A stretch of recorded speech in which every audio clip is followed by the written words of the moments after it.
Hello বন্ধুরা, আসসালামু আলাইকুম। কেমন আছেন সবাই? আশা করি সকলে ভালো আছেন। আমি নাজমুল একাডেমির পক্ষ থেকে আপনাদের সবাইকে জানাই আন্তরিক শুভেচ্ছা অভিনন্দন। আজকে আমরা বন্ধুরা একটি নতুন সিরিজ নিয়ে আলোচনা করব। সিরিজটি হচ্ছে মাইক্রোসফট এক্সেল 2010। তো আজকের ভিডিওতে বা আজকের পর্বে যেটি থাকবে সেটি হচ্ছে মাইক্রোসফট এক্সেলের স্প্রেডশিট যেটি রয়েছে সেটি কীভাবে সেটিং করতে হয় সেটি নিয়ে বিস্তারিত আলোচনা থাকবে। তাহলে বন্ধুরা আর দেরি না করে আমাদের মূল পর্বে চলে যাচ্ছি। যাওয়ার আগে বন্ধুরা, যদি আমার ভিডিওটি ভালো লাগে থাকে অবশ্যই লাইক, কমেন্ট এবং শেয়ার করতে ভুলবেন না।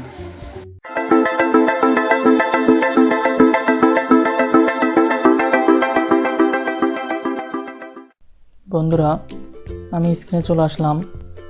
এখন আমরা প্রথমত দেখব কিভাবে মাইক্রোসফট এক্সেলের ফাইলটি ওপেন করতে হয়। তো প্রথমত আমি আমার টাস্ক বারের সার্চ বক্সে যাচ্ছি। আমি টাইপ করব মাইক্রোসফট। যখনই টাইপ করলাম তখন দেখেন এখানে সাজেস্ট করতেছে মাইক্রোসফট এক্সেল 2010। সেটিকে আমি রাইট বাটন ক্লিক করে পিন টু টাস্ক বারে পিন করে নিব আমার কাজের সুবিধার্থে। তো দেখেন বন্ধুরা, টাস্ক বারে চলে আসলো। আমি এখান থেকে এক্সেল ফাইলটি ওপেন করে নেব। ফাইলটি ওপেন হয়ে গেল। তো বন্ধুরা, ফাইলটি ওপেন হওয়ার পরে যে স্ক্রিনটি বা যে শিটটি দেখতে পাচ্ছি আমরা, সেটিকে সম্পূর্ণটিকে বলা হয় স্প্রেডশিট। তো প্রথমত আজকে আমি স্প্রেডশিট পরিচিতিটি নিয়ে আলোচনা করব। তো প্রথমত আমি উপরে দেখতে পাচ্ছি বুক 1 মাইক্রোসফট এক্সেল। এটিকে আমরা সাধারণত বলে থাকি টাইটেল বার।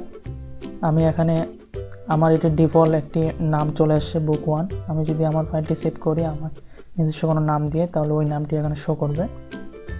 তারপরে এখানে বন্ধুরা দেখতে পাচ্ছেন file, home, insert, page layout, formulas, data, review, view, এগুলো প্রত্যেকটি আলাদা আলাদা, প্রত্যেকটিকে বলা হয় মেনু।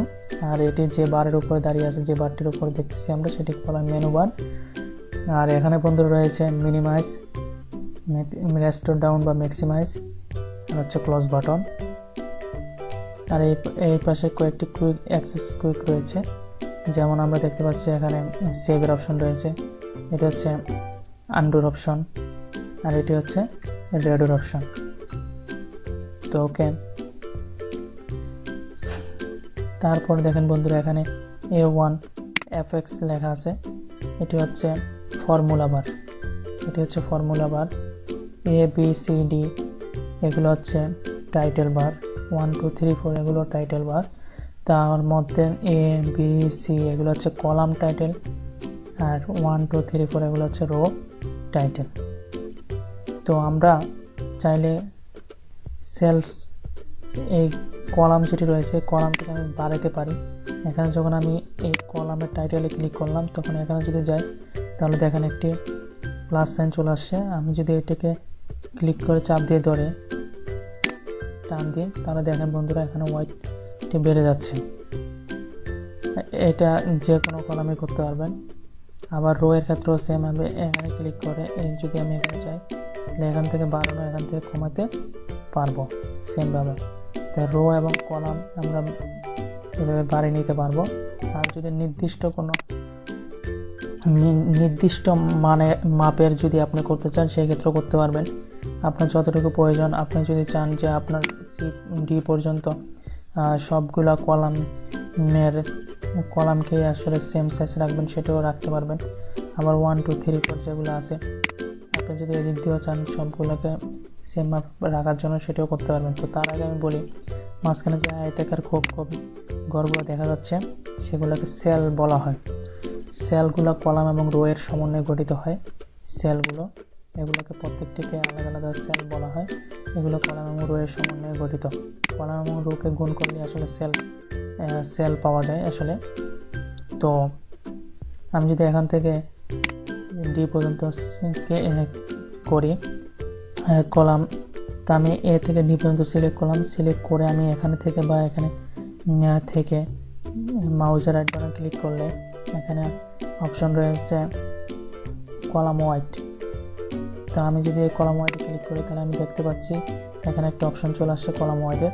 আমি এখান থেকে আমার নির্দিষ্ট মানের সাইজ আমি দিয়ে দিতে পারি। আমি যদি সাপোজ দিই 15, তাহলে আমার দেখেন কলামের যে সেলগুলো সবগুলা 15 আকার হয়ে গেল। আমি যদি আবার এখান থেকে চাই রো থেকে আমি 5 পর্যন্ত সাপোজ সিলেক্ট করলাম। সিলেক্ট করে আমি যদি রাইট বাটন ক্লিক করি, তারপর হচ্ছে রো হাইট যদি আমি বাড়াতে চাই, আমি সাপোজ এখানে 20 দিয়ে দিলাম, 20 দিয়ে ওকে দিলাম। তাহলে দেখেন বন্ধুরা রোয়ের কলাম এবং রোয়ের হাইট এবং কলামের ওয়াইড দুটি দেখেন বন্ধুরা বড় হয়ে গেছে। আশা করি আপনারা একটু পর্যন্ত বুঝতে পেরেছেন।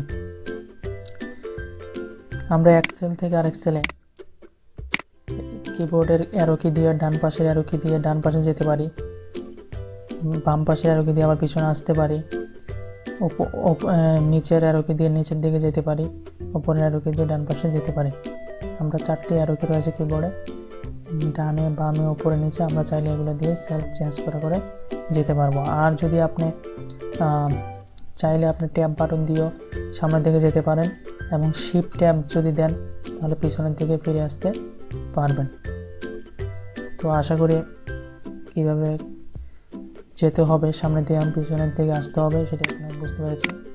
এখন আমরা দেখব বন্ধুরা আমাদের এখানে এ থেকে A B C D E F G S I যে এরকম করে এক্স এফ ডি পর্যন্ত রয়েছে, কিন্তু আমি কিন্তু যদি এক্স এফ ডি পর্যন্ত যেতে চাই তাহলে আমার অনেক সময় লাগবে এবং এখান থেকে 1 2 3 4 করে এরকম 10 লক্ষ সামথিং রয়েছে। তো আমি যদি একটি করে যাই তাহলে আমার অনেক সময় লাগবে। তো আমি চাইলে এক ক্লিকের মাধ্যমেই বাম পাশ থেকে ডান পাশে এবং উপর থেকে নিচে যেতে পারি। তো আমি যদি এখানে কার্সরটি রেখে কিবোর্ড থেকে কন্ট্রোল চাপ দিয়ে ধরে ডান পাশে, আমি যদি ডান পাশে যেতে চাই তাহলে ডান পাশের আরোকে দিলে তাহলে দেখেন বন্ধুরা একদম শেষ পর্যন্ত চলে আসে এক্স এফ ডি পর্যন্ত। আমি যদি কন্ট্রোল চাপ দিয়ে আবার বাম পাশে যেতে চাই তাহলে দেখেন বন্ধুরা আমি আবার এতে চলে আসলাম। আবার যদি কন্ট্রোল চাপ দিয়ে নিচের অ্যারোকিতে চাপ দিয়ে ডাউন অ্যারোকি, তাহলে দেখেন বন্ধুরা 10,48,576টি এখানে রয়েছিল। আমি যদি আবার কন্ট্রোল চাপ দিয়ে ওপরের অ্যারোকিটি চাপ দিই তাহলে দেখেন বন্ধুরা আমি এখানে একদম উপরে চলে আসলাম। তো আপনারা এইভাবেও প্রথম থেকে শুরু থেকে শেষ এবং ডান থেকে বাম পর্যন্ত সবগুলোই দেখতে পারবেন। তারপর বন্ধুরা এখানে রয়েছে তারপর মেনু বার, আর এখানে যে ছোট দেখা যাচ্ছে ক্লিপটি, তারপরে 11, তারপরে BI ইউ, এগুলা সবগুলা আসলে বলা যায় এক একটি টুলস বা ফরম্যাট বার বলা এগুলোকে। আর এখানে clipboard, font, alignment, number, style, cells, editing এগুলোকে আলাদা বলা যায় সাবমেনু হিসেবে এগুলোকে বলা যায়। তো আমরা ধাপে এগুলোর কাজ দেখব।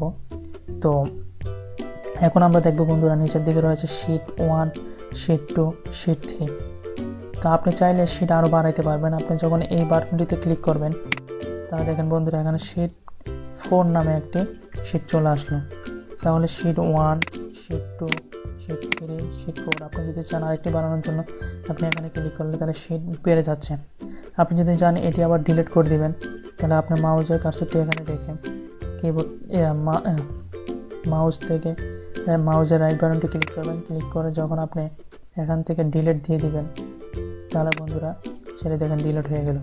আপনি যদি আবার এই নামটিকে রিনেম করতে চান, মানে শিট 4কে আপনি নির্দিষ্ট কোনো নাম দিয়ে রাখতে চান, সেই ক্ষেত্রেও সেটি করতে পারবেন। আপনি এখান থেকে রাইট বাটন ক্লিক করে রিনেম দিলে দেখেন বন্ধুরা এখানে চলে আসলো। তো আমি সাপোজ এক্সাম্পল হিসাবে সেভ করে দিলাম। সেভ করে যখন আমি এখানে ক্লিক করে দিচ্ছি তাহলে দেখেন বন্ধুরা এটার নাম এক্সাম্পল হয়ে গেছে। আপনি যদি রাইট বাটন ক্লিক না করে আপনি যদি এটার উপরে ডাবল ক্লিক করেন তাহলে দেখেন সেটা এডিট হয়ে গেছে। তা আপনারা চাইলে এরভাবেই আসলে কাজগুলো করতে পারবেন। তো আমি এটা দিচ্ছি এক্সাম্পল 2। তারপরে চাইলে এভাবে এক্সাম্পল 1, এক্সাম্পল, তারপরে আপনি যদি চান আরও বাড়াইতে পারবেন এখান থেকে। তারপরে আবার আপনি চাইলে এখান থেকে মাউসের কিবোর্ডের মাধ্যমেই শিফট ফাংশন 11 যে বাটনটি রয়েছে সেই বাটনটি দিয়েও আপনি চাইলে এখান থেকে শিট বাড়িয়ে নিতে পারবেন। আবার চাইলে রাইট বাটন ক্লিক করে ডিলিট দিতে পারবেন। আবার রাইট বাটন ক্লিক করে ইনসার্ট দিতে পারবেন, রিনেম করতে পারবেন, মুভ অর কপি করতে পারবেন। আপনি চাইলে এটাকে মুভ অর কপি করে দিতে পারবেন। তো আমরা এগুলো সামনে দেখব কীভাবে করতে হয় আসলে। আর এখান থেকে বন্ধুরা রয়েছে জুম ইন্ডিকেটর। আপনি চাইলে পেজের জুম বাড়িয়ে নিতে পারবেন, আবার চাইলে কমিয়ে নিতে পারবেন। আপনার ইচ্ছা মতো আপনি জুম বাড়াতে পারবেন এবং কমাতে পারবেন। এতটুকু পর্যন্ত ছিল বন্ধুরা স্প্রেডশিটের মধ্যে যেই প্রথমে সেটিং সেটি। এখন বন্ধুরা দেখেন এখানে এগুলো বলছিলাম সেল। তা আমি যে অংশটুকুতে কাজ করব সেটা যতটুকু অংশ নিয়ে আমি কাজ করব বা যতটুকু অংশ আমার কাজ থাকবে, স্প্রেডশিট তো আমি সম্পূর্ণ অংশ নিয়ে কাজ করব না। আমি সাপোজ এতটুকু অংশ নিয়ে কাজ করব, তাহলে এতটুকু অংশ যে অংশটি নিয়ে আমি কাজ করব সেই অংশটিকে বলা হয় আসলে ওয়ার্কশিট। যতটুকু অংশ নিয়ে কাজ করবো সে এতটুকু বলা হচ্ছে ওয়ার্কশিট। আমি এতটুকু সিলেক্ট করে যদি এতটুকু অংশে কাজ করে থাকি তাহলে এই অংশটাকে বলা হবে ওয়ার্কশিট। আর তাহলে আমি এক্সাম্পল হিসাবে চাইলে করতে পারি, তেমন নেম, ডেজিগনেশন,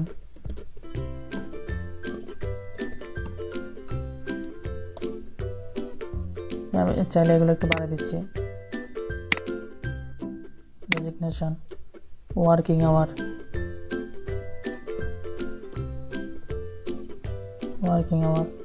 এটাকে একটু বাড়িয়ে দিলাম, টান দিয়ে আপনি বাড়িয়ে দিতে পারবেন। তাহলে এতটুকু দিলাম। তারপরে নেমের জায়গায় সাপোজ দিলাম করিম, তারপর দিলাম রহিম, তারপর দিলাম আব্দুল। আপনি আমাদের ডেজিগনেশন সাপোজ এখানে দিয়ে দিলেন অ্যাকাউন্টেন্ট,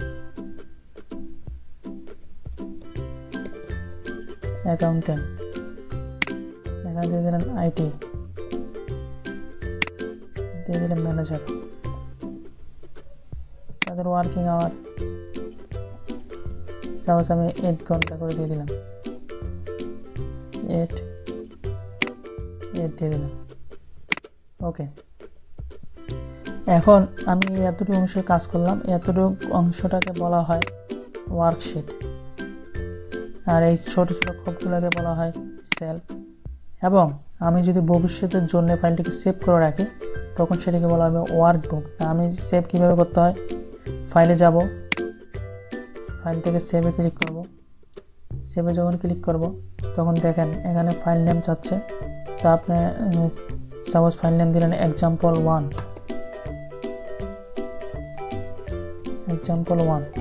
কোন জায়গায় আসলে আমি কোন লোকেশনে সেভ করব, তো আমি সাপোজ এখান থেকে লোকেশন থেকে ডেস্কটপ চিনে দিলাম, দিয়ে সেভ দিয়ে দিলাম। তাহলে আমি যে সেভ করে রাখলাম এই সেভ করা ফাইলটি হচ্ছে আসলে আমার ওয়ার্ক বুক। তাহলে আমি শুরুতে ওপেন করে যে ফাইলটি দেখতে পাচ্ছি সেটা হচ্ছে স্প্রেডশিট। তারপরে এখানে আয়তাকার যে খোপগুলো দেখতে পাচ্ছি কলাম এবং রো সমানে সেগুলো হচ্ছে সেল। যতটুকু অংশে কাজ করলাম অতটুকু অংশকে বলা হয় ওয়ার্কশিট। এবং ভবিষ্যতের জন্য যে আমি সেভ করে রাখলাম আমার হার্ড ড্রাইভে বা ডিস্কে সেটিকে বলা হচ্ছে ওয়ার্কবুক। তো কীভাবে ফাইল সেভ করতে হয় সেটি বুঝতে পেরেছেন। তো আপনি চাইলে কাট কপি পেস্টও করতে পারবেন। আপনি যদি এটা এতটুকু সিলেক্ট করেন অংশ, সিলেক্ট করে আপনি যদি এখান থেকে কপি করে আপনি যদি এখানে যে পেস্ট করতে চান এখানে ক্লিক করে যদি আপনি এই পেস্টে ক্লিক করেন তাহলে দেখেন বন্ধুরা এটি পেস্ট হয়ে গেল। ওকে, তারপর দেখেন নাম্বারিং সিরিয়ালগুলো, যেমন আমি লিখতে পারি 1, তারপর হচ্ছে 2, তারপর হচ্ছে 3। তো এইভাবে লিখতে গেলে আমার অনেক সময় প্রয়োজন। আমি যদি এখানে ক্লিক করে 3তে ক্লিক করে মাউসের কার্সরটি এখানে নিয়ে আসি তখন দেখেন এখানে একটা প্লাস সাইন আসলো। আমি কিবোর্ড থেকে কন্ট্রোল চাপ দিয়ে ধরে তাহলে দেখেন 2টি প্লাস সাইন চলে আসছে। আমি ছেড়ে দিলে আসতেছে না, আমি যখন প্লাস সাইন দিলাম চলে আসে। তখন আমি মাউস দিয়ে চাপ দিয়ে ধরে যদি নিচের দিকে টান দিই তাহলে দেখেন বন্ধুরা সিরিয়াল ওয়াইজ 1, 2, 3, 4 এগুলো চলে আসলো। আপনি যদি আবার এই পাশে দিতে চান কিবোর্ড থেকে কন্ট্রোল চাপ দিয়ে ধরে মাউস চাপ দিয়ে ধরে টান দিবেন তাহলে দেখেন বন্ধুরা এই পাশেও চলে আসলো। আপনি যদি এখানে জানুয়ারি ফেব্রুয়ারি লিখেন, সাপোজ আপনি জানুয়ারি লিখলেন, জানুয়ারি লেখার পর আপনি এখানে ক্লিক করেন, আপনি যদি এখান থেকে টান দিয়ে দেন তাহলে দেখেন বন্ধুরা সিরিয়াল ওয়াইজ চলে আসতেছে December, January February March April May June July December. তাহলে দেখেন বন্ধুরা এই ক্ষেত্রে আর আপনাকে কন্ট্রোল চাপ দিয়ে রাখতে হবে না, আপনি জাস্ট লেখার পরে সাপোজ আপনি এখানে এটা লিখলেন, লেখার পরে সেখানে গিয়ে টান দিয়ে দিবেন, তাহলে বন্ধুদের দেখেন সিরিয়াল ওয়াইজ চলে আসতেছে। এগুলো হচ্ছে ডিফল্টভাবে দেওয়া আছে, এই বিধায় চলে আসতেছে। নাম্বারিং আপনি যে কোনো নাম্বারিং ব্যবহার করতে পারবেন। আপনি যদি এখানে ব্যবহার করেন 800, তাহলে দেখেন বন্ধুরা এখানে গিয়ে আমি যদি কন্ট্রোল চাপ দিয়ে ধরে যদি টান দিই, তাহলে দেখেন বন্ধুরা 801, 802, 803, 804, 805 চলে আসতে যায়। আর যদি বন্ধুরা আপনি একই ধরনের নাম্বার চান সবগুলো করে, সেক্ষেত্রে আপনার কন্ট্রোল চাপ দিয়ে ধরতে পারেন, আপনি এখানে গিয়ে টান দিয়ে দেবেন, তাহলে দেখেন বন্ধুরা সবগুলোতে 800 চলে আসলো। একই ধরনের লেখা লিখতে যদি আপনার প্রয়োজন হয়। আপনি যদি ওয়ার্কিং আওয়ার যদি সবগুলোতেই চান, টান দিয়ে দেবেন, তাহলে দেখেন বন্ধুরা ওয়ার্কিং আওয়ার সবগুলোতে চলে আসলো। তো আশা করি আর আপনারা এখানে মাউসের কার্সরটি রেখে টাইপ করে যে কোনো কিছু টাইপ করে কাজ করতে পারবেন। আপনি যদি লেখেন বাংলা, তাহলে বাংলা লেখাটি অটোমেটিকলি চলে আসবে, সেক্ষেত্রে আর আপনাকে কোনো ঝামেলা পোহাতে হবে না। তো এই ছিল বন্ধুরা এক্সেলের বেসিক কিছু কাজ।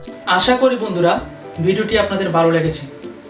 যদি কারো কোনো সমস্যা থাকে তাহলে আমাকে অবশ্যই কমেন্ট করে জানাবেন, আমি চেষ্টা করব আপনাদেরকে সাহায্য করার জন্য।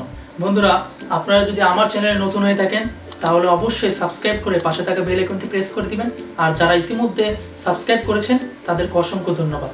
তাহলে বন্ধুরা আজকে এতটুকু পর্যন্তই থাকবে, আগামী পর্বে ইনশাআল্লাহ নতুন আরেকটি ভিডিও নিয়ে দেখা হবে। আসসালামু আলাইকুম।